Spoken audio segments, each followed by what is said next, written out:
நம்ம வயிற்று சோறு தின்னோம், டீ குடிக்கணும், புள்ளியும் விட்டா பொண்ணும் ஊட்டிட்டாளுங்க, எல்லாம் ஊட்டிட்ட ஒன்றையும் ரத்தம் என்ன பண்ண மாட்டோம். வயசானவங்க வருதுங்க, அது கஷ்டப்பட்டு. ஆனால் அதுங்க வந்து வண்டி ஏறி கோயம்பேட்டு போய் சரக்கு எத்தாந்து விற்க முடியாது, எதுவும் விற்க முடியாது. பாவம் கழிஞ்சாக வருது. இப்போ கூட 2 பேர் வந்தாங்க, நான் தான் அமுச்சு விட்டேன் போய் பாருங்கன்ட்டு. அவங்கள எடுக்கல, நான் 2 பேரை அமுச்சு விட்டேன். சரி போ எத்துமாங்கன்ட்டு. அவங்க சாப்பாட்டுக்கு எதுக்குமே சரி 10 ரூபா வந்தால் 10 கட்டு கீரை இருக்குமாண்ணா, 10 ரூபா கச்சா டீ சாடி சாப்பாடு தனிமையுது. ஆனால் புள்ள சம்பாதிக்கிறா, பொண்ணு சம்பாதிக்கிறா. ஆனால் வயசானவங்க வந்து அடிமட்டமாக வைக்கிறாங்க.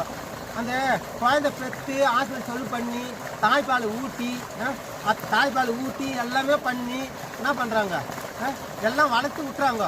குருவி காக்கா குஞ்சு போச்சா, குருவி காக்காவும் சரி குருவியும் சரி மாடு மான் எல்லாம் அந்த சின்ன குழந்தை வந்து நக்கம். ஆட்டுக்குட்டி போட்டால் தாய் நக்கம், மாடு கண்ணு போட்டால் தாய் நக்கம். காக்கா குஞ்சு வச்சா குஞ்சு இருக்கும், ரக்கம் வச்சு பறகுதுங்க.